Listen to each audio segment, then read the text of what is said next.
Bismillahirrahmanirrahim. Assalamualaikum warahmatullahi wabarakatuh. Alhamdulillahi wa kafa, wassalatu wassalamu ala rasulillahil mustafa wa ala alihi wa ashabihi wa man iqtafa. Hadirin dan hadirat yang dirahmati Allah, kita bersyukur kepada Allah. Alhamdulillah alladzi bi ni'matihi tatimmu shalihat. Pada kesempatan subuh hari ini kita dibangunkan oleh Allah dari kematian kecil kita untuk melaksanakan sholat subuh secara berjamaah dan dilanjutkan dengan menimba ilmu agama yang akan menjadi bekal untuk menjemput kematian besar nanti. Di kesempatan subuh hari ini insya Allah kita akan belajar bagaimana menjadi panitia kurban. Semoga Allah menjadikan duduknya kita di subuh hari ini dalam timbangan kebaikan kita di hari kiamat, dan semoga ilmu yang kita dapatkan meskipun mungkin hanya sedikit bisa bermanfaat untuk dunia dan akhirat. Hadirin yang dirahmati Allah, kalau di zaman dulu nggak pakai panitia-panitiaan, memang ada perwakilan. Misalnya Nabi SAW ingin berkurban, kemudian sebagian dari hewannya disembelihkan oleh misalnya Ali, diwakilkan itu ada. Tapi kalau seperti di zaman sekarang ada panitianya, ada transaksi kurbannya, ada transaksi operasionalnya, di masa lalu nggak ada. Ya. Mungkin karena keterbatasan ilmu sebagian kaum muslimin di zaman sekarang, atau faktor yang paling umum adalah tidak semua orang berkurban itu bisa nyembelih. Khawatirnya salah-salah. Belum lagi mau kurbannya sapi, ngurusin sendiri nggak sanggup. Akhirnya dibentuklah model-model kepanitiaan. Kepanitiaan ini tidak lepas dari kemungkinan mereka ini adalah wakil, atau tidak lepas dari kemungkinan juga mereka ini ada unsur bisnisnya. Saya tidak bilang haram, tapi di situ ada peluang-peluang kalau kita salah-salah maka bisa terjadi dosa. Oleh karenanya kita belajar di subuh hari ini, antum dan saya pribadi berbahagia, saya sendiri ya berbahagia karena materi ini jujur jarang, bahkan belum pernah saya bicarakan secara khusus. Bahagianya ya berarti dapat sebuah sudut pandang baru dalam ilmu kurban, yaitu sudut pandang pahala dan dosa bagi yang jadi panitia kurban. Biasanya kalau bicara kurban langsung saja fikihnya. Nah, sekarang kita fokus kepada dunia kepanitiaannya. Jamaah yang dirahmati Allah, tadi saya bilang kemungkinannya antara wakil atau malah bisnis. Kalau jadi wakil, maka dia menanggung amanah. Karena kita ini nanggung amanah, dapatnya dapat pahala, maka jangan sampai justru menanggung dosa. Ya. Bagaimana itu wakil? Yang statusnya wakil, maka mereka cari kurban nggak boleh upgrade harga. Harga namanya juga wakil. Wakil itu kan yadul amanah, tangan yang diberikan kepercayaan. Maka dia cari harga hewan sebegitu dapatnya, segitu juga yang dilaporkan kepada pemilik hewan. Berarti kalau dapatnya dari peternak harga 25 juta, yang ngomongnya sama yang punya uang ya 25 juta. Kalau ada patungan 7 orang ya berarti bilang 25 juta bagi 7. Haram hukumnya panitia bilang kami wakil, nanti kami carikan. Dapatnya 25 tapi ngomong sama orang-orang 27. itu 2 jutanya uang haram. Kecuali mau jadi model yang kedua. Model yang kedua tadi ada bisnisnya. Maka bilang, kami nanti carikan, nanti berapapun harga hewannya kami beritahukan, terus kami upgrade. Nah itu ngomong sedari awal, nanti kami up harganya, nanti kelebihannya buat pembangunan masjid. Boleh, bukan tidak boleh, boleh. Loh Ustaz, tadi maksudnya dengan yang nggak boleh tadi apa? Yang nggak boleh tadi ngaku-ngaku wakil, tapi ternyata up harga tanpa memberitahu, itu nggak boleh. Yang boleh adalah dia bilang, kami DKM membuka pelayanan, harga sapinya misalnya 25, kami akan jual kepada 7 orang sebesar 27.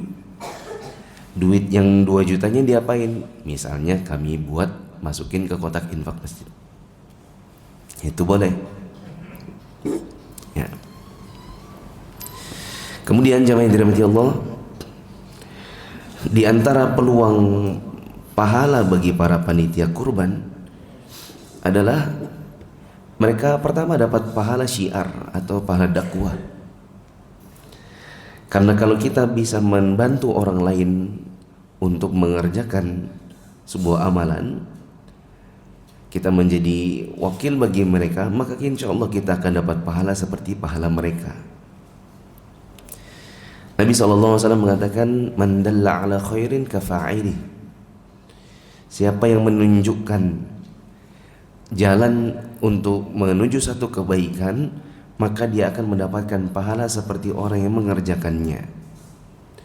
Ada orang mau kurban, perempuan misalnya, disuruh nyembelih sendiri nggak sanggup, apalagi suruh nguliti sendiri, cincang sendiri. Kemudian kita membantu mereka, maka insya Allah kita dapat pahala seperti pahala mereka. Berarti kalau kita ingin dapat pahala seperti itu, jangan sampai ada niat-niat yang lain, seperti jadi panitia targetnya adalah supaya dapat daging. Nanti niatnya geser, bukan lagi dapat pahala, tapi pulang bawa daging.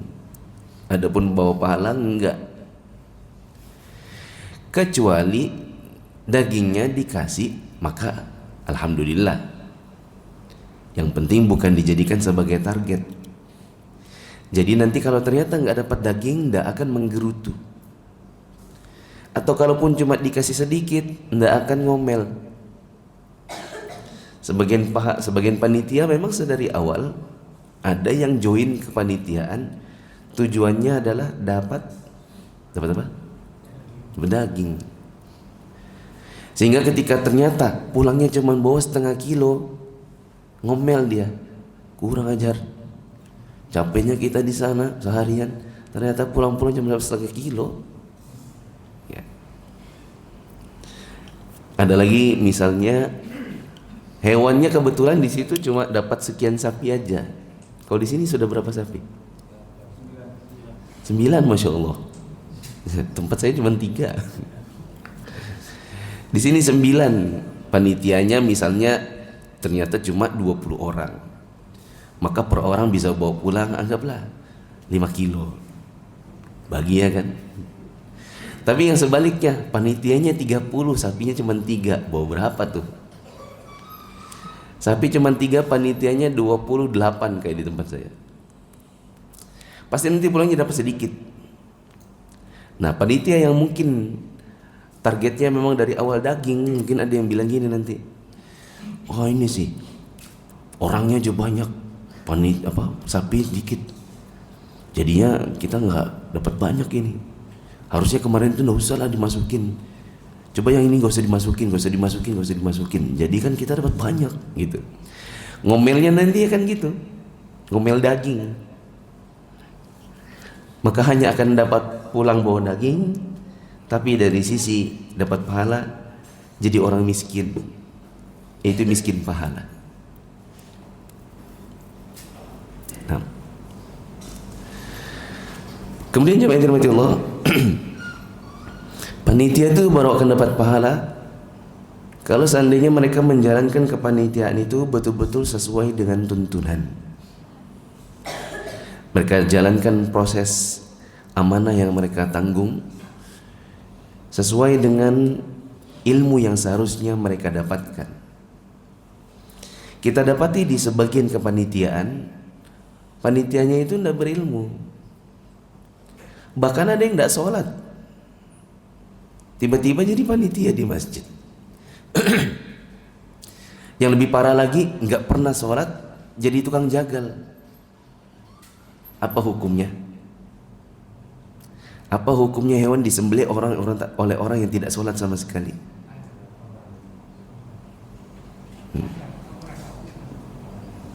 Pertama kita bedah dulu, orang yang tidak sholat sama sekali itu apa hukumnya? Pendapat yang kuat di kalangan para ulama, tidak sholat sama sekali itu kafir. Kata Nabi SAW, al-ahdu bainana wa baina syirki wal kufri as-salah. Dalam riwayat yang lain Nabi mengatakan, faman tarakaha faqad kafar. Yang menjadi pembeda atau yang menjadi perjanjian antara kita dengan orang-orang kafir dan orang musyrik adalah sholat. Siapa yang meninggalkan sholat sama sekali maka dia kafir. Apalagi kalau ditanya, kenapa sih kamu tidak pernah sholat? Ternyata dia jawab, bagi saya sholat itu tidak wajib. Maka jelas kafirnya, tidak ada perbedaan pendapat. Kalau tadi saya di awal kalimat saya bilang gini, menurut pendapat yang kuat, berarti itu adalah isyarat adanya perbedaan pendapat. Kalau ada kata-kata menurut pendapat yang kuat, berarti ada pendapat yang lemah. Berarti di situ ada perbedaan pendapat. Untuk orang yang tidak sholat sama sekali tapi masih meyakini sholat itu wajib. Lah kalau ada orang mengatakan saya nggak sholat sama sekali, soalnya menurut saya sholat itu tidak wajib, maka ini tidak ada perbedaan pendapat.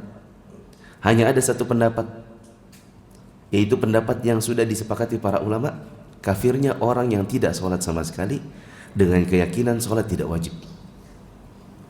Kalau ternyata dia dikafirkan oleh para ulama karena tidak sholat sama sekali, berarti haram hukumnya dia jadi tukang jagal, karena akan menjadi sembelihan yang disembelih oleh orang kafir.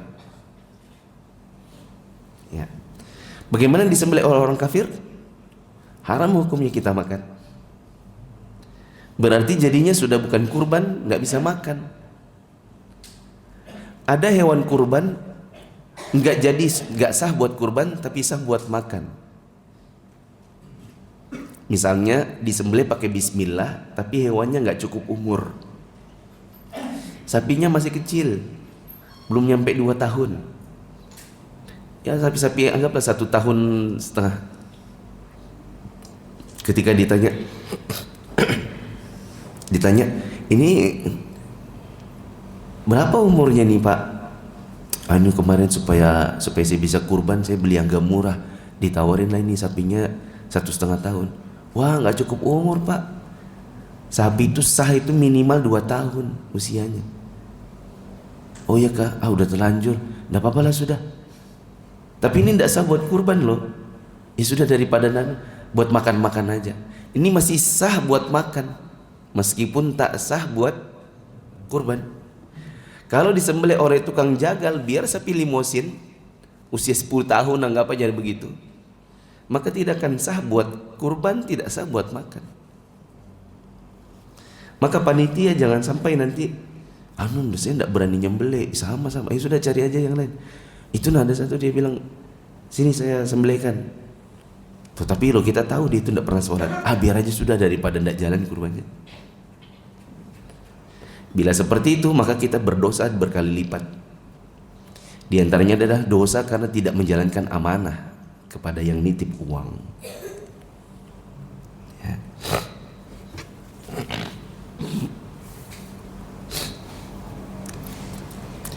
Kemudian jemaah yang dirahmati Allah, berikut ini beberapa hal yang sangat penting diperhatikan oleh para panitia kurban. Di antaranya, waktu berkurban itu panjang sampai dengan tanggal 13 Zulhijjah sebelum terbenam matahari. Karena kalau sudah terbenam matahari berubah menjadi tanggal 14. Berarti boleh nggak panitia misalnya nerima agak panjang sampai tanggal 11 besoknya? Boleh. Oleh karenanya, jadi nanti kalau seandainya ada permintaan kurban banyak gitu, lalu kemudian tidak cukup harinya, digilir sampai besok, itu boleh. Karena boleh, jadi jangan sampai nanti panitianya malah bingung sendiri. Misalnya panitianya ada 25 orang, ada 5 orang tidak tahu kalau ternyata boleh sampai tanggal 11. Terus yang 5 ini misalnya mutung apa Pak? Ngambek. Masjid apa ini? Kurban sampai tanggal 11. Gak boleh itu. Itu namanya menunda-nunda. Padahal boleh. Ya kan? Boleh juga dikerjakan sekalipun di malam hari. Anggap aja karena sapinya 20 ekor misalnya. Mengerjakannya setelah Jumatan. Besok hari apa? Rabu ya. Nah, anggap aja kayak tahun lalu kan Jumat tuh. Habis Jumatan baru dikerjakan sampai malam. Ya, maka itu tidak apa-apa. Dikarenakan waktu berkurban itu boleh siang, boleh malam. Berikutnya jemaah dirahmati Allah. Di antara syarat sah sah kurban, hewannya adalah hewan yang halal kepemilikannya. Berarti tidak sah kurban bila kurban itu dari sumber yang tidak sah atau tidak halal. Seperti misalnya, nggak boleh kalau ternyata itu hasil korupsi. Nah, ada koruptor dekat rumah kita, terus nyumbang sapi 1, itu nggak usah dibangga-banggakan, karena sapi hasil korupsi nggak diterima oleh Allah, meskipun limusin. Sebagian panitia ada yang oh, Masya Allah kita 20 ekor, karena ada sebagian panitia itu semangatnya banyak-banyakan, apalagi antar komplek perumahan. Di komplekmu berapa? 15, cuma 15, kami nah 30. Padahal tidak ada yang perlu dibanggakan, soalnya itu amanah semua. Kalau sampai salah-salah malah dapat dosa. Ditanya lagi, itu 30 dari mana aja? Dari Pak Anu. Oh, yang koruptor? Iya, dia cuma 5. Dari bank, dari pegadaian, dari hal ribawi semua. Apa yang mau dibanggakan dari sapi seperti itu? Ya. Dari perusahaan, sapi perusahaan, kayak apa itu sapi perusahaan? Kalau sapi milik si owner perusahaan boleh, tapi sebagian dari sapi yang kita terima itu adalah sapi semua karyawan dipotong gajinya untuk sumbangan yang tidak sah sebagai kurban. Salah satu dari syarat sah hewan kurban adalah tidak boleh lebih dari patungan maksimal. Patungan maksimal sapi berapa? 7, itu maksimal kan? Terus ada sapi disumbangkan, ini atas nama PT apa? PT Tarbiyatul Mujahidin, misalnya aja namanya PT-nya begitu. Oh, ini dari mana Pak? Oh, ini kita karyawan, semuanya dipotong gajinya. Per orang 200.000. Per orang 200.000, berarti ini patungan banyak orang. Iya. Wah, enggak sah jadi kurban. Karena enggak sah jadi kurban, kalau mau diterima ya cuma buat makan-makan. Tapi tidak usah dibangga-banggakan jadi hewan kurban. Bahkan kalaupun kita punya banyak hewan kurban, itu tidak perlu dibanggakan. Nanti hanya jadi sombong-sombongan, seolah-olah jadi panitia itu adalah hal yang prestasi, yang ada malah tidak dapat pahala. Ya. Kemudian jamaah dirahmati Allah, jenis hewan itu sudah ada ketentuan. Tapi ini sebenarnya tidak usah dikasih tahu, insya Allah jamaah udah tahu ya. Apa saja hewan yang boleh dikurbankan? Unta, sapi, kerbau boleh nggak? Boleh. Lembu, kambing, domba, biri-biri. Ya, itu hanya nama-namanya saja yang beda-beda, tapi dia serumpun gitu. Yang tidak boleh tiba-tiba ada panitia bilang itu ada orang mau kurban bebek. Tapi lumayan loh 1.000 ekor. Ayo sudah terima aja sudah, tidak bisa dia terima. Meskipun 1.000 ekor kalau niatnya kurban maka tidak sah. Karena bukan bahimatul an'am. Domba usia, di antara syarat sah boleh kurban itu adalah hewannya punya usia minimal. Domba itu cari yang minimal 6 bulan. Kambing minimal setahun. Kalau sapi 2 tahun. Kalau unta 5 tahun. Maka jangan sampai nanti misalnya ini dah dombanya gendut-gendut, tapi ini kata peternaknya baru 4 bulan. Tidak apa-apalah. Bila panitia ada yang berpikir seperti itu, maka dia bisa jadi berdosa karena tidak menjalankan amanah. Amanahnya orang yang punya kurban itu kan harus yang halal, yang sesuai dengan kriteria minimal. Terus di antara yang juga menjadi syarat sah hewan kurban adalah kalau dia bebas dari cacat-cacat vital yang disebutkan para ulama atau bahkan disebutkan Nabi SAW sendiri. Tidak boleh yang buta matanya, yang jelas butanya. Tidak boleh yang pincang dan jelas pincangnya. Tidak boleh yang sakit dan jelas-jelas sakitnya. Dan tidak boleh yang sangat kurus, sampai-sampai cuma dianggap ini cuma ada daging sama kulit, tulang sama kulit. Nah, di antara dosanya para panitia adalah misal tidak menjalankan amanah. Setelah dikasih hewannya nggak dipelihara, nggak dikasih makan. Ada salah satu tempat itu, ya saya termasuk yang lihat hewan kurbannya sih. Waktu dibeli, masya Allah gendut. Di hari H pas datang kurus. Untung bapaknya juga nggak ngamuk gitu. Cuman dia nanya ke saya, Ustadz, perasaan saya itu gemuk loh punya saya. Kenapa kurus begitu ya? Alasannya si wakil dari panitia, kebetulan wakil dari panitia aja pebisnis juga. Nah, ini masalah. Ketika ada sudah orang punya kepentingan jadi panitia, karena dia juga pebisnis hewan. Ya, di sini ada 2 masalahnya. Satu, dia bilang, soalnya sapinya nggak mau makan Ustadz, masa kami yang salah? Siapa suruh sapinya nggak mau makan? Gimana tuh?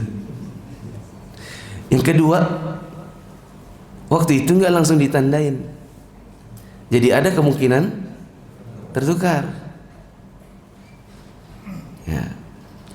Karena si penjualnya, salah satu dari mereka ini berkata, jangan ditandain ya. Nah, itu ada kesaksian dari salah seorang ikhwan. Saya beli di situ, Ustaz.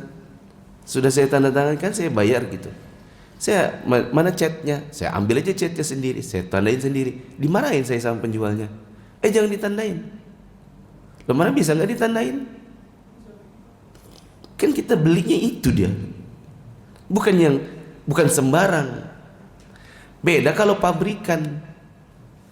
Misalnya saya mau beli mobil DP, Ayla sekian, Ayla ini merah gitu.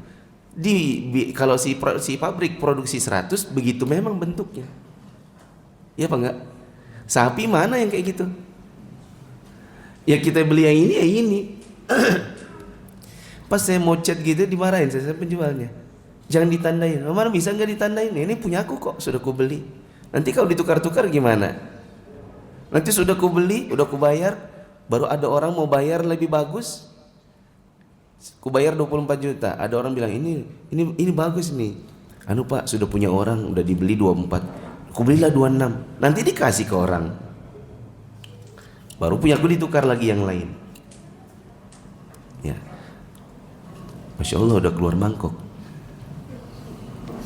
Sarapan kita berarti. Ada sarapannya. Makanya rame. Enggak ya? Canda ya. Apa tadi? Sarapan. Masa ditandain nggak boleh? Ya boleh dong, kan kita sudah beli dan barangnya ini, kita tandain lah. Nah ketika si penjualnya ada berkata jangan ditandain, kita dimarahin, itu ada indikasi khawatirnya dia memang mainnya tukar menukar. Sudah dibeli lalu bisa jadi nanti dijual lagi baru ditukar ya, makanya kemudian si pengkurban itu mengeluh gitu, ini loh saya beli dalam kondisi gede, jadinya kayak gini. Dibilangin penjualnya berdua, yang satu bilang anu dia nggak mau makan, yang satu nggak ngomong apa-apa, cuman pernah ada yang bilang saya beli di situ nggak boleh ditandain ya.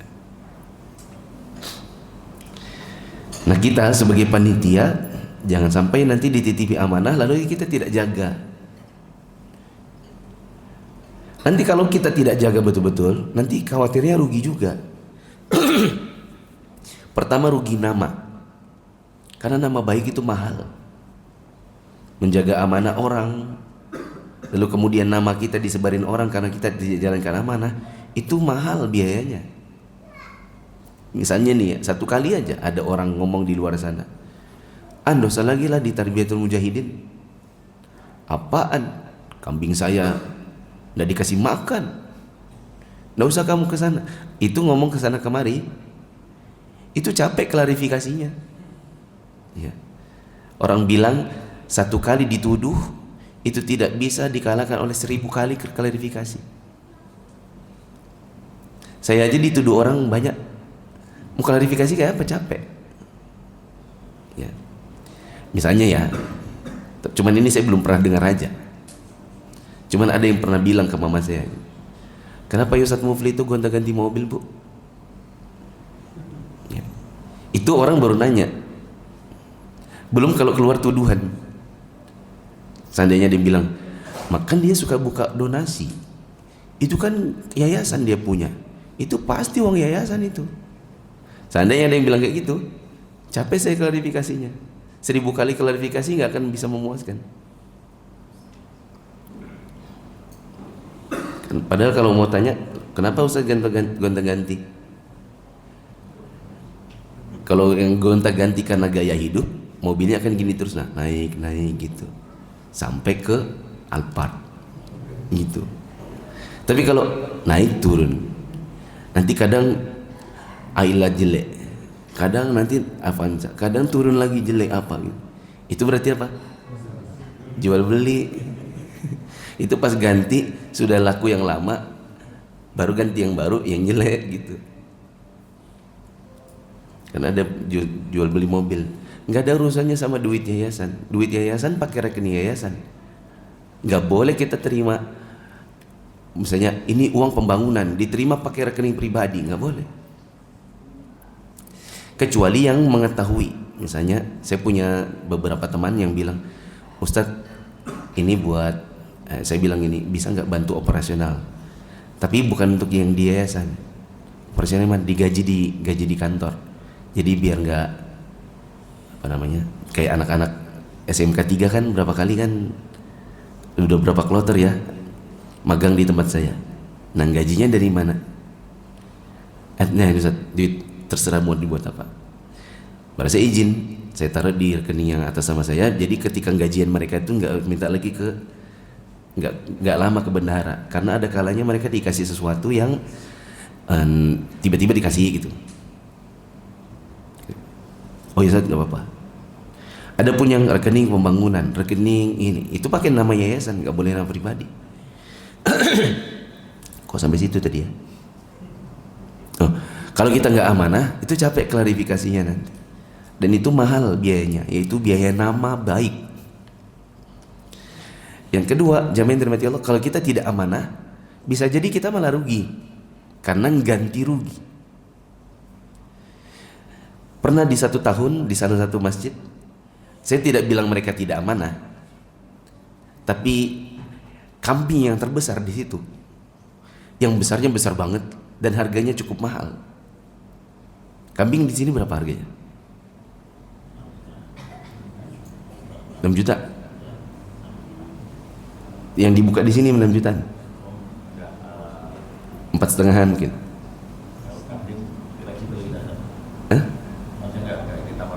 Nggak dipatok. Ada yang kambingnya itu ya mahal banget intinya 7 juta. Karena ditaruh di belakang, terus di belakang juga nggak diperhatikan, nggak dikasih pagar, jatuh hewannya dalam kondisi tercekek tali. Pulang sholat Idul Adha, ya qadarullah lah sudah. Intinya mati kambingnya. Itu kalaupun dipotong tetap aja kan bangkai, karena mati tercekek. Mati tercekek berarti bangkai. Masih mending yang begini, mati tertabrak, nyebrang ketabrak. Setelah itu masih hidup, segera disembelih masih bisa. Lainnya kalau mati tercekek kita dapat, ya tergantung, nggak bisa dimakan. Ya udah kubur. Kalau nggak kasih makan apa? Disembelih baru kasih makan buaya. Gitu. Dijual juga jual bangkai, nggak bisa. Kasih makan lele, nanti lelenya lele pemakan bangkai, jadi lele jalalah nanti. Ya kan? Akhirnya rugi. Siapa yang rugi? Panitia, karena panitia harus ganti amanahnya orang. 7 juta, lumayan. Ya, kalau panitianya benar-benar yang cuma amanah, nggak ada markup harga, dari mana ambil uangnya? Dari kas masjid. Kas masjid buat ganti biaya kurban. Tidak sesuai dengan amanahnya orang masukkan kotak infak masjid. Karena orang kalau jalankan kotak infak masjid, pas lagi kajian atau ditaruh luar, biasanya kepentingannya adalah operasionalnya masjid, bukan untuk ganti rugi. Nah, siapa sudah suruh ganti? Ya ruginya banyak nanti. Berikutnya jemaah yang dirahmati Allah, hewan kurban itu tidak apa-apa kalau seandainya hamil. Ada kalanya ketika dibedah perutnya, ternyata isinya anak. Ya. Sebagian orang ada yang bingung, ini diapain nih anaknya? Jawabannya, bila ternyata hewannya hamil, karena dia betina, dan betina boleh ya, meskipun lebih utama jantan, tapi betina juga boleh. Pas lahir anaknya, pas mati mamanya, dibedah, ternyata anaknya masih hidup, maka anaknya baru boleh dimakan bila disembelih juga. Bila ketika dibedah anaknya sudah mati, maka boleh dimakan. Karena zakatu, kata Nabi SAW, zakatul janin, zakatu ummihi. Pilihan kepada janin adalah dengan menyembelih mamanya. Nah, berarti kalau seandainya mamanya disembelih lalu mati, lalu janinnya ikut mati, maka halal janinnya. Cuma mungkin geli makannya. Pernah di tempat saya ada janinnya, terus diapain nih Ustaz? Waduh, bingung juga. Gak pernah kita makan bayi. Kalau makannya sudah tua pernah. Atau kambing muda, ini muda tapi lahir, ini muda tapi janin. Ada yang pernah? Kayak apa rasanya? Enak? Pokoknya kalau seandainya dia sudah mati, maka boleh dimakan. Maksud saya ikut dimasak. Pertanyaannya, kalau dia ternyata hidup, boleh nggak dipelihara? 2 tahun lalu kah di tempat saya Salah satu ikhwan kita ada yang pegang apa nih, bayi, kambing bayi, terus dikasih dot gitu, hehehe gitu kan, dikasih dot. Terus sudah lewat Idul Kurban, loh kok masih ada hewannya? Untungnya ternyata itu bukan hewan kurban, bukan dari janin kurban, bukan. Ternyata sebelum dia dikurbankan, sebelum hari lahir kurban, sebelum dijual dia sudah keluar duluan gitu, sudah melahirkan duluan. Saya bilang ini kalau seandainya ada panitia yang pelihara hewan pelihara itu janin keluar hidup kemudian dibesarkan, maka berdosa dia. Karena seseorang apabila sudah ada bulat di hatinya niat kurban, maka tidak boleh lagi diambil. Itu hanya untuk Allah Ta'ala ya. Dan apapun hasilnya tidak boleh dijual belikan dan tidak boleh diambil kembali. Di antaranya adalah janin, apabila dia keluar maka tidak boleh dipelihara, itu juga harus dikorbankan bila dia keluar dalam kondisi hidup. Kemudian jamaah yang dirahmati Allah, tidak boleh panitia langsung jual hewan kurban. Salah ngomong. Tidak boleh langsung menjual bagian dari hasil kurban. Kalau menjual hewan kurban boleh ya, panitia bikin bisnis ya, buat masjid, itu boleh. Tapi yang saya tadi maksud adalah menjual hasil hewannya. Misalnya setelah dikurbankan, yang tidak mau diambil oleh masyarakat adalah kulit. Begitu kan biasanya, masyarakat itu tidak suka dengan kulit. Begitu juga itu perut. Perut, bu, mau nggak perutnya? Ayo, tidak sanggup. Karena itu kan kalau dibalik nanti jadi daging apa namanya itu? Jadi babat. Tidak sanggup untuk nyikatnya apa segala, tidak mau gitu. Tidak ada orang mau. Maka panitia nggak bisa langsung jual. Jual aja, jual, nggak bisa. Dia harus dimiliki oleh seseorang. Nanti seseorang itu yang jual boleh. Misalnya, udah panitia kasih ke ini aja. Kasih ke panti asuhan. Nanti panti asuhannya yang jual ke kilo, boleh. Di sini pengrajin kulit di mana? Nggak tahu ya. Kalau pengrajin babat di mana? Nggak apa-apa. Mungkin di antara ikhwan ini ada yang jualan apa? Coto. Ini buat antum aja. Nah, ketika dia diberi dalam kondisi bentuknya hibah atau hadiah atau sedekah, nanti dia jual, boleh. Yang penting bukan panitia. Kecuali atas nama panitia dikasih ke salah satu anggota panitia, boleh. Panitianya 25 ini nggak boleh atas nama panitia kurban 1447. Nah, dari panitia kasih dulu kepada salah satu dari yang 25 ini. Antum maukah? Boleh. Nah, sudah dikasih atas nama pengkurban, dikasih ke seseorang, lalu nanti dia pergi jual, boleh. Kemudian jemaah yang dirahmati Allah,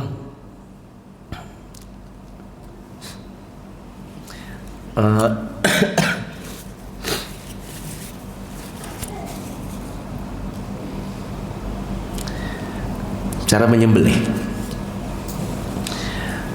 Berikut ini beberapa hal terkait penyembelihan.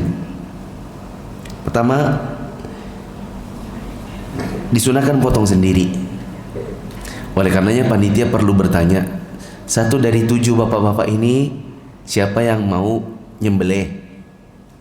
Ada yang mau? Kami tunggu sampai tanggal sekian. Bila tidak ada nanti diwakilkan. Kalau yang bilang wakilkan aja, iya wakilkan aja, ya sudah berarti diwakilkan. Tapi siapa tahu ada orang yang bilang sini nanti saya aja yang nyembelih, maka dia lebih berhak. Karena di antara sunnah Nabi adalah potong sendiri. Bila tidak sanggup potong sendiri, misalnya karena takut, maka boleh disaksikan, boleh diwakilkan, tapi suruh mereka saksikan. Jadi kalau nanti punya grup, Saya nggak tahu kalau di sini bagaimana. Kalau di tempat saya per sapi ada grupnya, ditawarin ke mereka. Nanti diberitahu kalau tidak mau nanti kami wakilkan, tapi usahakan datang menyaksikan. Kemudian Ustaz, tapi nanti kalau seandainya dia bilang saya baru bisa datang siang, bagaimana? Apa tunda siang? Ya enggak usah. Ya, kalau memang mau malah menyulitkan kalau nunggu dia datang orang-orangnya, maka boleh disembelihkan. Tidak boleh menajamkan pisau di hadapan hewan. Ini salah satu dari adab yang sering dilalaikan oleh panitia kurban, terutama panitia yang mohon maaf jarang kajian. Ada sebagian orang pun semangat jadi panitia kurban, ya kan? Terus dia yang jadi tukang asahnya. Begitu hewannya sudah direbahkan, baru dia gini-gini. Ya. Nabi SAW pernah lihat ada orang begitu, maka Nabi tegur keras. Atumitaha mautatain. Tapi ini masih belum keras nih. Kamu mau bunuh dia 2 kali, ini belum keras. Tegurannya Nabi benar-benar keras karena orang itu berkata, Nabi menegur sampai aku menyesal. Kalau Nabi masih negur-negur, lihat orang, oh ini kayaknya masih bisa dinasihatin. Kayak ada orang Badui masuk ke masjid terus pipis di masjid. Nabi kan nggak menegur keras. Bahkan sahabat Nabi yang mau bangkit, mau mukul, Nabi bilang, daong, biarin. Biar dulu, tunggu selesai kencingnya. Setelah dia kencing, baru Nabi bilang, Fulan sini. Ini adalah masjid. Di dalamnya tidak pantas kecuali untuk sholat, zikir, dan baca Al-Quran. Tegurannya Nabi masih oke. Tapi ketika Nabi melihat ada orang ngasah pisau di hadapan matanya si hewan yang sudah dibaringkan, maka Nabi SAW tegur dengan keras. Apakah kamu mau bunuh dia 2 kali? Diulang lagi. Apakah kamu mau matikan dia 2 kali? Mau bunuh dia 2 kali? Sampai orang itu, aduh jadi tidak enak ditegur begini. Menunjukkan Nabi tidak suka sama sekali ada orang menajamkan pisau di hadapannya hewan yang sudah dibaringkan. Ya, jadi kalau ada yang jadi tukang jagal, ingatkan memang itu orangnya. Jangan ya, sana-sana kalau mau. Atau tempat untuk hewan yang masih hidup itu berbeda dengan tempat kita nyembelih. Dan itu lebih bagus lagi, karena di antara adab yang lain adalah tidak menyembelih hewan di hadapan hewan lain yang juga akan disembelih. Nah, misalnya hewan yang di sini sembelih di mana, Pak? Di sini. Hewan yang belum disembelih di mana? Ya, misalnya berbeda blok. Kalaupun tidak berbeda blok, misalnya dikasih kain penghalang, biar mereka tidak lihat temannya mati. Sebagian orang yang suka daging, ini saya tidak tahu ya, cuman pernah dengar aja, kata sebagian ahli daging hewan yang mati ketakutan itu malah tidak enak. Seperti hewan yang sudah lihat temannya mati, diperlihatkan lagi. Ketika temannya disembelih, dia takut lari. Nah itu biasanya dagingnya malah nggak enak, katanya sih. Apakah enak apa tidak enak dagingnya? Yang jelas biasanya hewan kalau lihat temannya mati malah takut. Itulah kenapa kita setiap tahun ada aja lihat video di WhatsApp. Apa videonya? Ya, sapi lari. Ya. Sapi lari, ngamuk, nyebrang.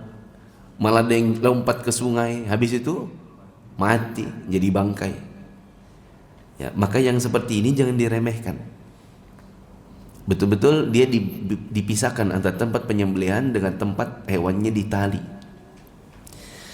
Nanti ketika dia digiring tidak boleh kasar. Nabi SAW mengatakan, wa idza dzabhtum fa ahsinu dzabhah. Apabila kalian hendak menyembelih, maka perbaikilah dan berbuat baiklah dengan menyembelih. Di antaranya adalah tidak boleh menggiring dengan kasar. Misalnya dicambuk.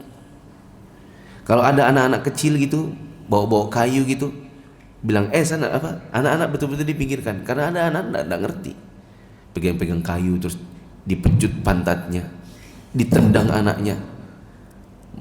Ditendang sapi, apa sudah anaknya? Siapa yang salah di situ? Nanti mamanya datang, oh anakku mati, ini gara-gara panitia. Gara-gara panitia lagi, ya kan? Maka betul-betul areanya disterilkan dari anak-anak yang tidak membantu, malah merusuh, ya. Ketika ditarik tidak boleh dengan kasar. Ketika dibaringkan, usahakan juga membaringkan dengan baik. Nah ini yang kayak gini yang ngerti ya, biasanya senior-senior, ya. Cara kalau perlu nonton tutorial gitu ya. Cuman kalau nonton tutorial berarti belum ahli, ya kan? Itu aja masih nonton. Ya, yang bisa itu yang tali, nanti talinya gini. Dan itu enggak usah banyak mulut. Cukup 2 orang saja misalnya. Gini. Enggak usah semua. Gini nak, enggak bukan. Begini nama klien di panitianya. Pusingnya sapinya. Kayak apa sih kakiku mau diapain sih katanya. Yang satu mau silang begini, yang satu silang begini. Pusing si sapinya. Nah. Karena sebagian orang itu terlalu banyak mulut. Yang satu bilang begini aja caranya, begini caranya. Itulah gunanya rapat kepanitiaan hadir. Sebagian orang jadi panitia, begitu rapat tidak pernah hadir. Begitu hari H baru ngacau. Ya. Baru dia yang paling banyak ngatur. Gini. Saya sudah ahli ini. Bukan soal ahli. Ini soalnya bukan kerja sendiri. Ini manajemen. Di sini ada resiko. Yang namanya manajemen resiko, di situ kita butuh namanya koordinasi. Makanya kalau rapat koordinasi hadir. Ya. Berikutnya jemaah dirahmati Allah.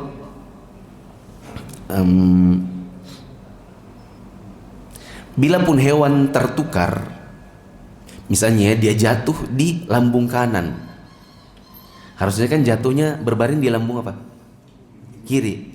Anggaplah ternyata jatuh di lambung kanan, maka tetap boleh.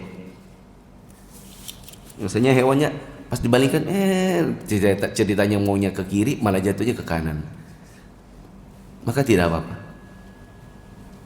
Ya. Jangan lagi ada yang bikin desas-desus. Nah, sapinya bapaknya itu kayaknya ndak sah itu kayaknya. Kenapa ndak sah? Iya, disembelihnya di kanan. Ndak sah itu kayaknya. Sudah ngasih hukum pakai kayaknya. Yang namanya kasih hukum itu kan harus jelas. Ya. Ada sebagian orang itu bicara agama tapi masih pakai kayaknya. Ndak sah itu kayaknya.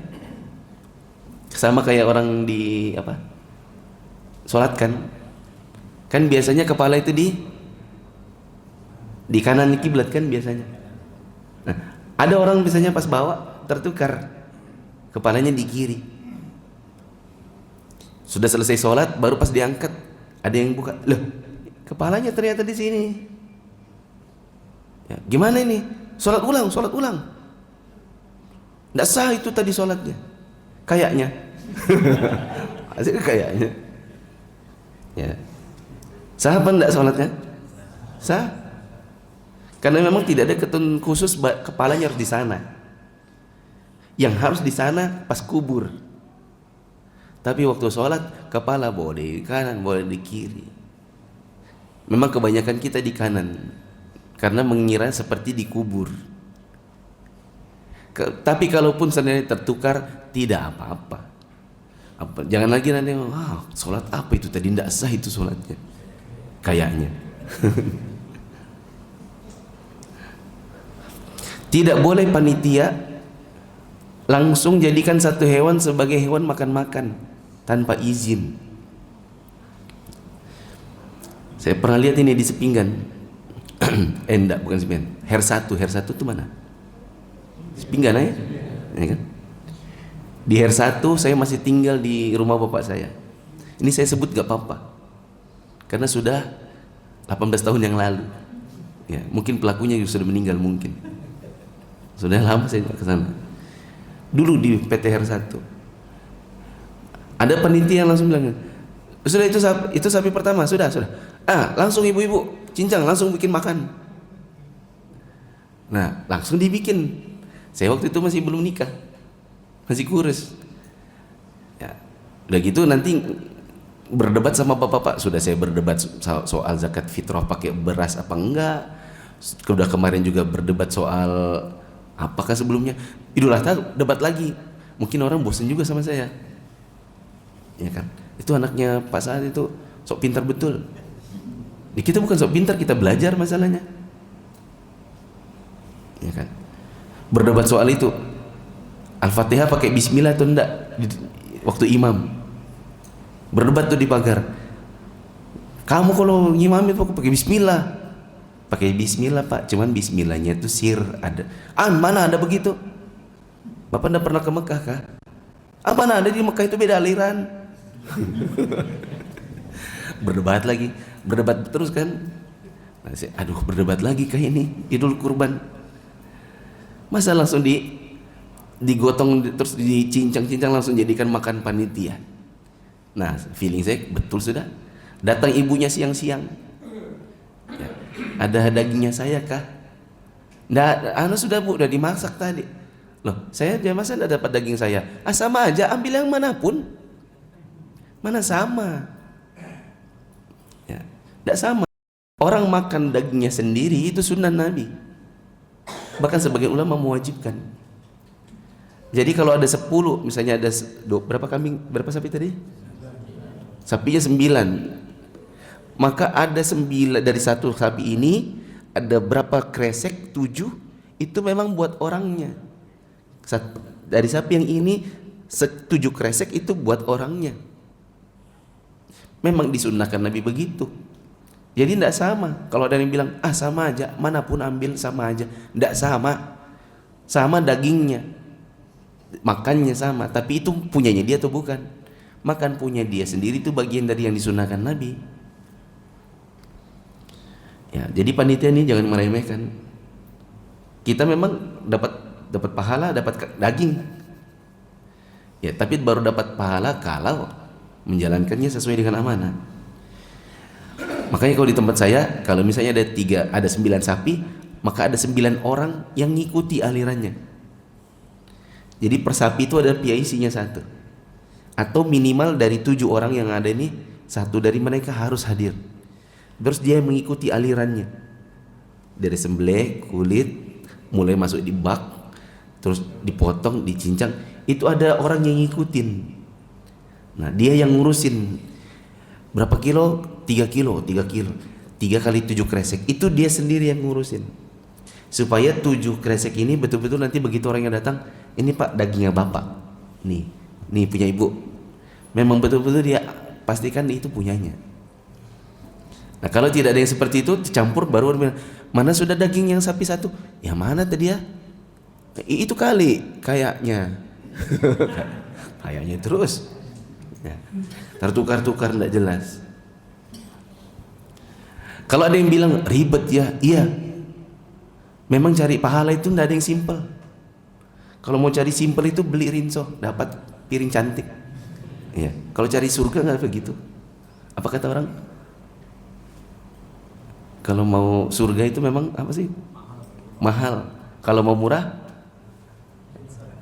beli rinso dapat piring cantik. Ya. Pembagian hewan kurban itu ada 3. Ada 3. 1 dimakan sendiri oleh yang berkurban, 2 disedekahkan, 3 dihadiahkan. Berarti harus ada yang memang mengikuti alirannya, biar 7 orang dari satu sapi itu betul-betul memastikan dia makan hewannya sendiri. Yang kedua, diapain tadi? Disedekahkan.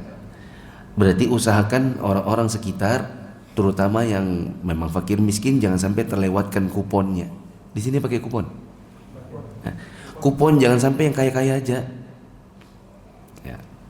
Apalagi misalnya panitia menguasai. Ada panitia begitu nggak? Saya nggak bilang di sini. Ada nggak panitia di luar sana menguasai kupon? Ada. Penguasanya ada itu. Atau kalau di sini ada yang penguasanya mau apa? Biar dia cari muka, biar dia kelihatan yang apa. Jadi nanti kalau ada urusan-urusan di masyarakat dihormati gitu. Memang ada yang begitu. Ya. Sementara itu amanah. Ya. Kupon harus ada juga yang dikasih kepada si pengkurban. Jadi kupon punya dia ada daging sendiri, nanti dia terserah mau bagi ke keluarganya kah, kemana kah. Kemudian jemaah yang dirahmati Allah, kalau untuk hadiah maka orang kaya pun boleh. Di antaranya panitia yang sudah kaya. Kayak Pak Dadang ini kan. Panitia yang sudah kaya boleh nggak terima kurban daging? Boleh. Statusnya hadiah. Kalau orang kafir boleh nggak? Orang kafir dikasih kupon boleh nggak? Jawabannya boleh. Karena untuk yang seperti ini, untuk sedekah itu lebih luas. Berbeda dengan sedekah yang hukumnya wajib seperti zakat. Ya, untuk zakat fitrah itu tidak boleh untuk orang kafir. Kecuali zakat mal untuk status mu'allaf. Berikutnya jemaah dirahmati Allah, sedikit lagi. Tidak boleh jagal diupah dengan bagian hewan. Misalnya dikatakan, Bapak jagal ya, nanti Bapak sebagai upahnya Bapak dapat kepala. Atau jagalnya bilang, saya tidak minta apa-apa, kepala aja. Itu minta juga namanya. Hah? Nggak boleh. Kalau Bapak maunya itu jadi upah kah? Iya, upah saya kepalanya aja. Nggak boleh. Oh, jadi gimana? Ya Bapak dikasih uang lagi. Per sekali begini berapa? 600 tuh sampai selesai. Ya, nah itu namanya itu upah. Kalau nanti dia bilang, bolehkah saya dikasih kepala? Boleh, ambil aja. Buat hadiah, gak apa-apa. Tapi kalau Bapak maaf ya, kami nggak kasih uang, Bapak ambil yang mana, terserah. Itu namanya ngupah, pakai hewan. Intinya nggak boleh ngupah pakai hewan. Yang boleh adalah ini upah sendiri, ini kepalanya, gitu. Bawa pulang tambahan boleh. Apalagi kalau jagalnya fakir miskin, maka kasih dia uang, kasih juga bagian dari hewan dengan status sedekah. Begitu.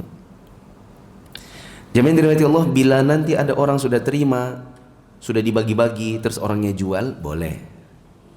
Yang penting jangan dijual langsung. Dan mengupah itu bagian dari jual beli, karena upah itu kan ijarah. Ijarah itu adalah salah satu dari model bayar, ya, jual beli. Ini sudah, panitia makan-makan sudah, solusi kulit sudah, membaginya kemana, mangginya kemana, sudah lah ini ya. Berapa minggu yang lalu saya ditelepon sama ikhwan dari Balikpapan. Saya pas lagi di Jakarta. Ustadz mau tanya, sebenarnya lebih bagus mana, hewan kurban itu disedekahkan apa dihadiahkan? Jawabannya Pak, Ustadz bagus mana, hewan kurban itu disedekahkan apa dihadiahkan? Yang mana lebih bagus kayaknya? Kayaknya? Lebih bagus hadiah kayaknya, lebih bagus sedekah kayaknya. Saya bilang, kalau pertanyaan antum cuma sekedar bagus mana, sedekah versus hadiah, sedekah. Tapi jawaban saya tidak bisa sesimpel itu. Bisa jadi dari sebuah hadiah kemaslahatannya lebih besar daripada sedekah. Sehingga kadang-kadang kita lebih mengutamakan hadiah. Gimana caranya Ustaz? Nah, terus saya ceritakan. Antum tahu masjid kita? Sono. Masjid Nasai. Dulu waktu mau bikin masjid, sudah ada peraturan harus terima tanda tangan 60 kakak. Membangun susah. Karena orang bilang, awas Wahabi. Awas. Nah, orang banyak fitnah.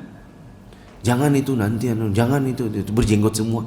Awas itu nanti yang istrinya yang jilbabnya besar-besar. Kayak kita aja yang enggak usah berjilbab. Kan susah untuk bangun.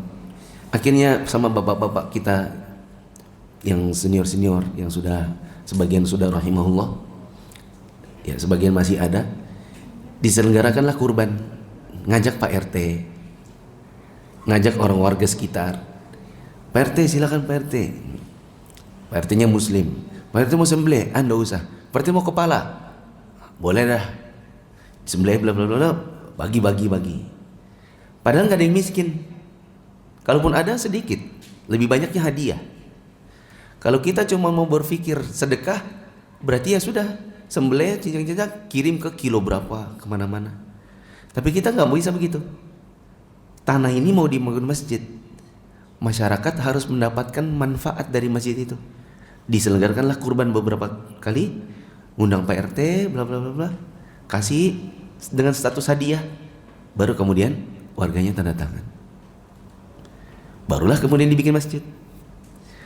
Nah, berarti dari sini saya katakan pembagian hewan itu tidak sesimpel soal sedekah sama hadiah bagus mana.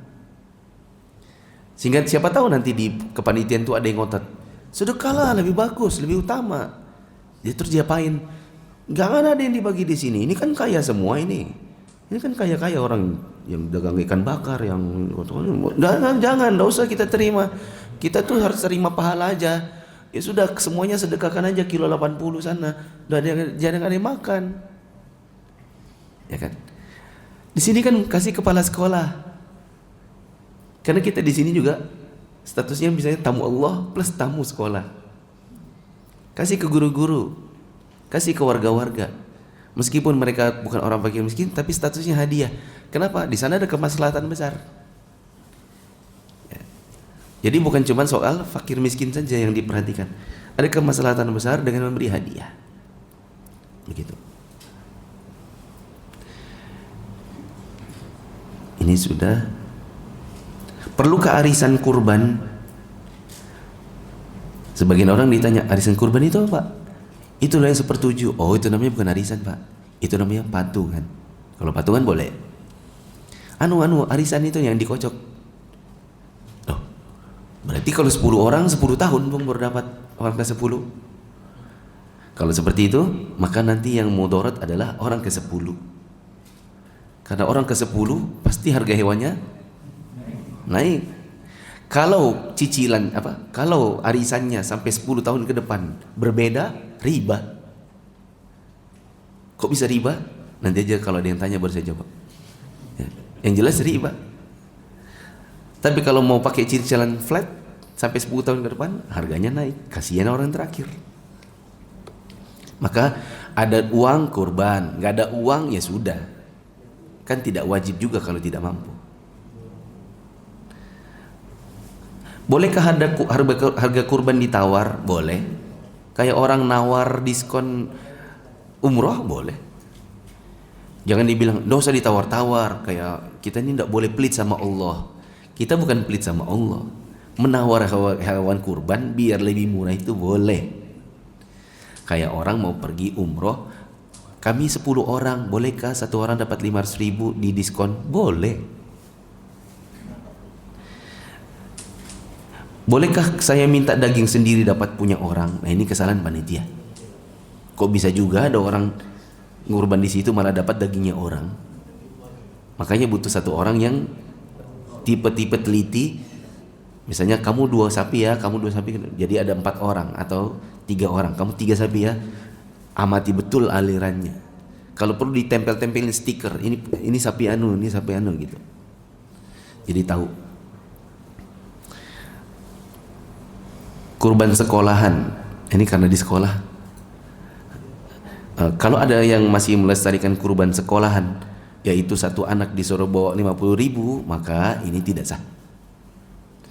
Yang kecuali uangnya itu setelah dikumpulkan lalu kemudian disedekahkan kepada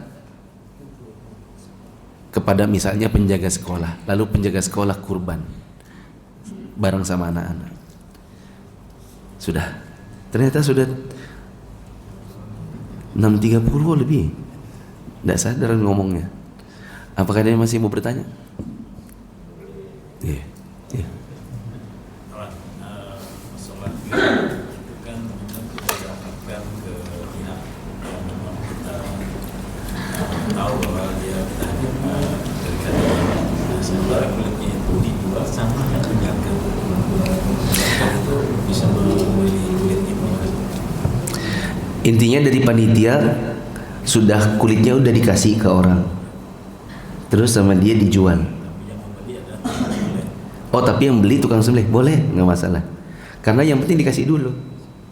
Adapun nanti sudah dikasih, udah jadi miliknya kan, artinya kepemilikannya udah berpindah.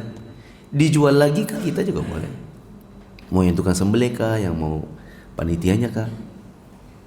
Ini panitianya ada yang penjual coto Makassar, gitu. Dikasih, kasih dulu bapak itu nah ke penjaga sekolah. Ada yang jual kah? Hah? Siapa? Saya tidak lihat dia dari tadi. Pandangan saya cuma nggak nyampe di ujung. Ya.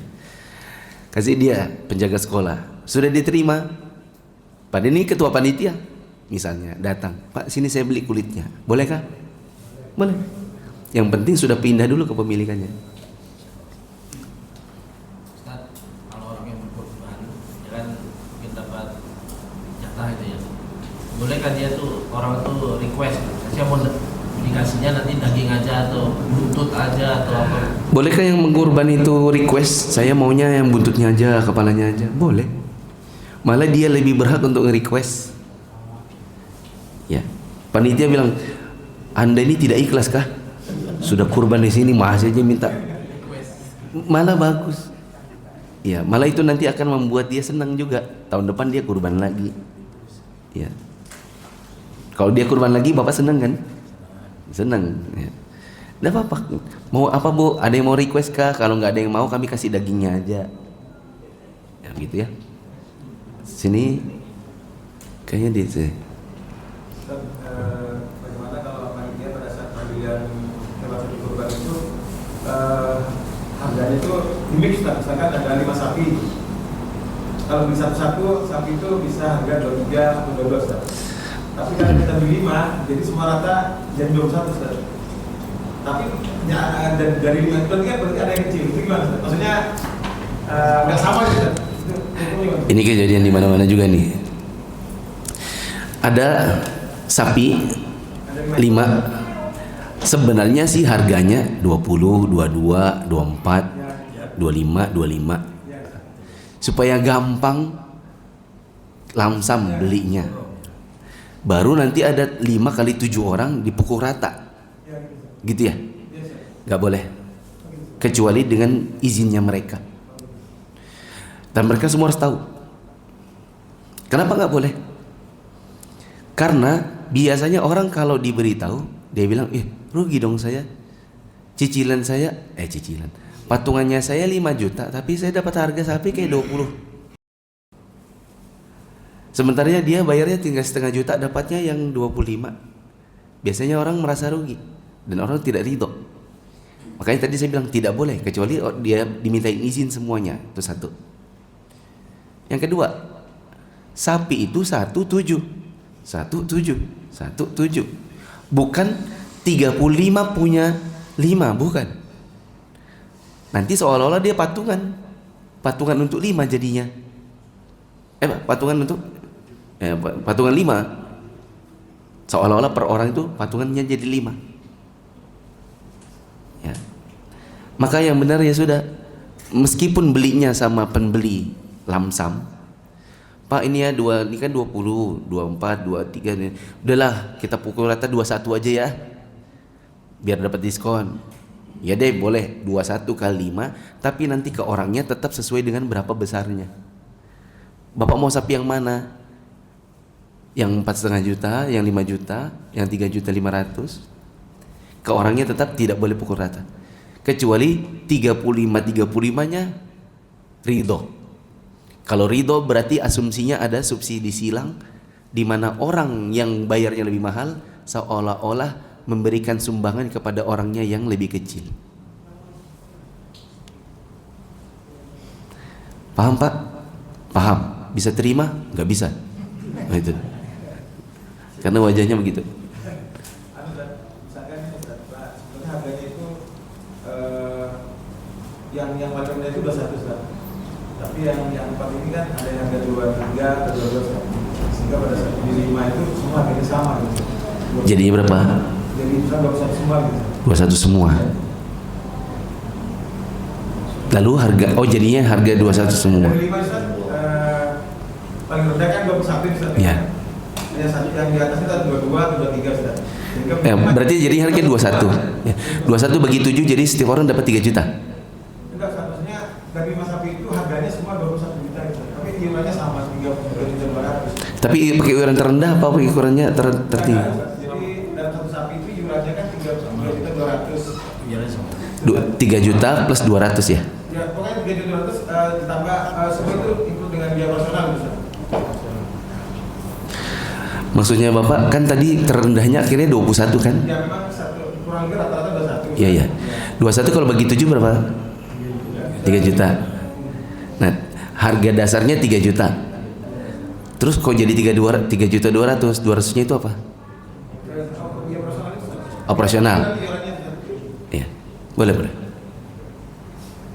Sudah? Senang sudah? ada lagi Ustaz. Iya. Yang kedua Ustaz, Sampai jam 8 kayak ini. aman Ustaz. Pada saat Itu udah panas sudah nanti. Sarapannya. Ustaz, pada saat pelaksanaan kurban Ustaz, pada saat terakhir itu kan terkadang ada hitungan sisa pilihnya Ustaz. Pada saat kita sudah kalau kemarin terlalu malam saat pada saat dibagi itu sudah sebagian udah rata udah bagi semuanya. Ada sisanya itu kita kasih ke panitia terakhir kerja itu boleh nggak Ustaz? Boleh. Boleh. Senang? Senang Ustaz. Tadi ada yang saya catatan. Kan Bapak bilang 3 juta plus 200 kan? 200 itu operasional. Siapa tahu ternyata enggak segitu. Lebihnya diapain? Ini penggalangan kayak gini nih harus betul-betul detail. Di pamflet atau di grup sama para pengkurban dikasih catatan. Bila ada kelebihan harga dari biaya operasional, maka sisanya diapain? Itu harus jelas. Bilang, disumbangkan untuk masjid. Tidak dikembalikan kepada, itu kan 200 itu kan sebenarnya kan bukan jasa ke kita. Itu kan amanah operasional. Uang amanah harusnya dia dibalikan. Nah, cuman kan ngembalikan misalnya cuma 20.000 kan mungkin orang, Pak minta nomor rekeningnya ya, mau ngembalikan 20.000 sisanya. Mungkin kan repot juga. Nah, kita dari awal sudah bilang, bila ada kelebihan operasional maka disumbangkan untuk masjid. Bila ada kelebihan operasional akan digunakan untuk konsumsi sarapan kajian Sabtu subuh. Misalnya, itu lebih jelas. Nanti takutnya kayak gini loh. Sering banget kita dapat gini. Telah terjadi kecelakaan. Bapak Dadang dan Dadung aja. Pak Dadung kecelakaan membutuhkan biaya operasional 60 juta operasional lagi. Biaya operasi 60 juta. Sudah ditanya rumah sakit 60 juta. Tapi ternyata terkumpulnya lebih dari 60 juta. Dapatlah 100. Nah 40-nya diapakan? Beberapa kali ya saya baca-baca itu ada perkelahian. Di antaranya ada ustadz kita Jakarta kayak gitu. Akhirnya di media sosial sibuk klarifikasi. Si yang mengumpulkan dana juga dia bilang mau kami sumbangkan ke yayasan karena ustadz itu tidak berhak. Oh, dibully macam-macam. Nah, kalau memang ada kelebihan maka dari awal gini. Dibutuhkan dana 60 juta untuk biaya operasi. Bila ada lebih langsung gitu. Bila ternyata lebih maka tetap akan disumbangkan kepada beliau karena beliau mungkin setelah operasi akan menjalani perawatan. Sekalipun nanti ternyata terkumpul 200 lalu dia beli mobil setelahnya. Ya. Karena terjadi juga di Samarinda. Saya ditelepon sama ikhwan, ini Ustaz fulan kecelakaan. Oh ya sudah tahu. Nah ini ternyata Ustaz lebih 140 juta. Diapain ya? Nah, bingung kan kamu? Makanya saya dari awal tuh sudah kasih tahu, buat apa sisanya? Mau dikembalikan, yang mana aja itu dikembalikan? Berapa masing-masing orang dikembalikan? Sibuk nanti berapa ratus orang harus dikembalikan. Kayak apa ngembalikannya? Nah, jadi gimana Ustaz? Makanya saya dari awal itu sudah kasih tahu, bila ada kelebihan maka akan, kalau saya sih kasih ustadznya. Enaknya dia Ustaz dapat 140 bisa beli mobil. Antum kemana-mana dapat ilmunya. Antum suruh dia naik motor ke Tenggarong, ke Handil, ke mana naik motor. Makanya dia udah berulang kali kecelakaan dia itu. Ya, anggaplah itu sebagai baktinya kalian kepada beliau sehingga beliau bisa punya mobil. Gitu. Jadi kalaupun ada kecelakaan, yang rusak mobilnya bukan dianya. Kalau saya sih sudah jangan dihitung-hitung. Nanti antum kalau menghitung-hitung, untungnya enaknya jadi ustadz ya. Nanti hiri antum. Mau buat antum lebih nggak layak lagi. Ustadz kasih ke yayasan aja. Nggak, dari awal kita galang donasi buat ustadznya. Nggak ada kata-kata yayasan di situ. Jadi gimana Ustadz? Kasih ustadznya. Makanya dari besok-besok kalau ada kelebihan dikasih tahu. Bila ada kelebihan, nah gitu juga. Bila ada kelebihan biaya operasional akan disumbangkan masjid. Langsung aja gitu. Gitu ya. Jadi tidak terima nih sekarang. Kesini. Tinggal 2 lagi.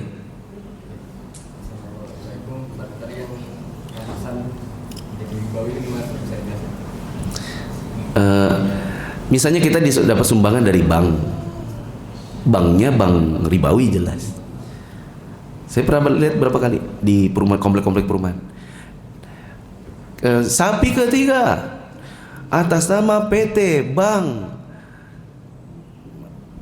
anu gitu. Yang warnanya biru. Oh gitu. Itu kan kalau ada hasilnya dari bank, itu adalah hasil ribawi.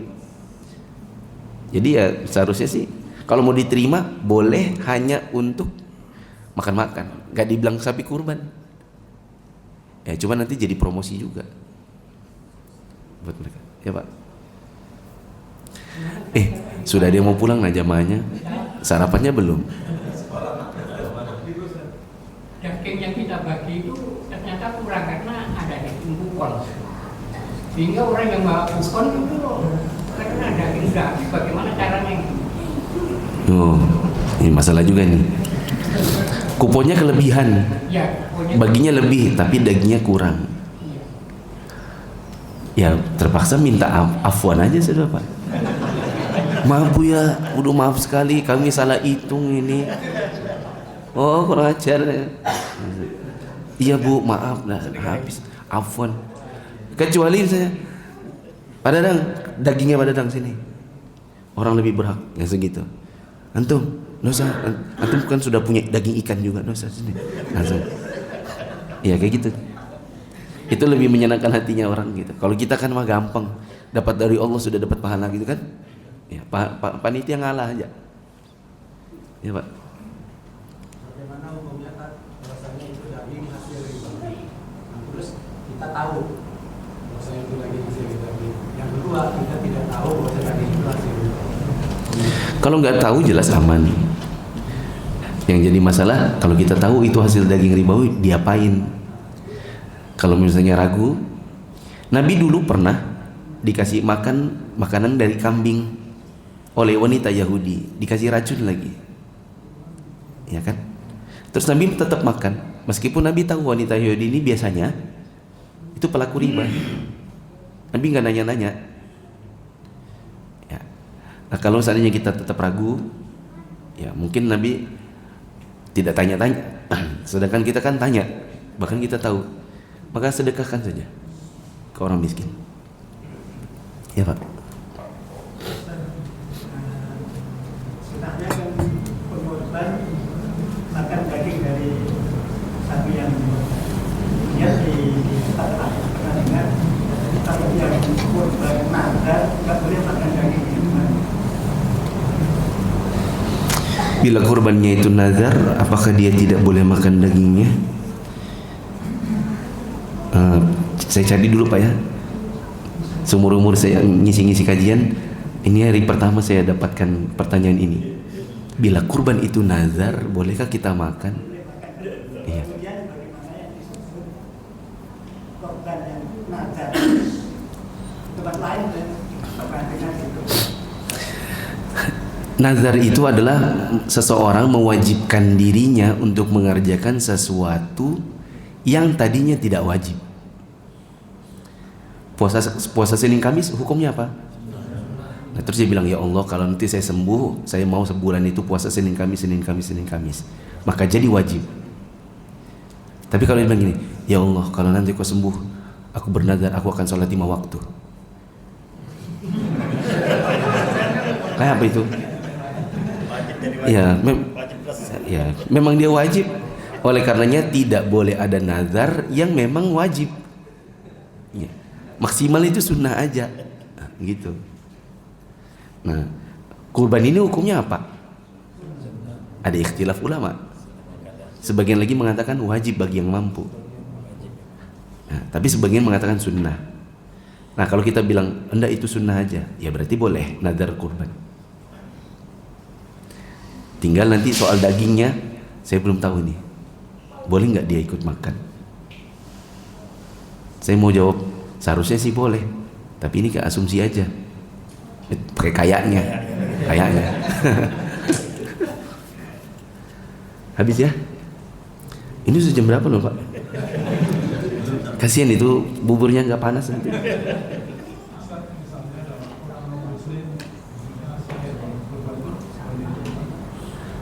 Oh, orang muslim, orang non muslim mau ikut-ikutan di kurban, bolehkah? Saya sudah pernah bikin videonya. Jawabannya boleh. Iya. Diterimakan, dikelolakan. Tidak masalah. Itu nanti buat nambahin orang yang duitnya kurang. Gitu. Boleh. Demikian, kalau lebihnya saya mohon maaf. Subhanakallahumma wa bihamdika asyhadu an la ilaha illa anta astaghfiruka wa atubu ilaik. Assalamualaikum warahmatullahi wabarakatuh.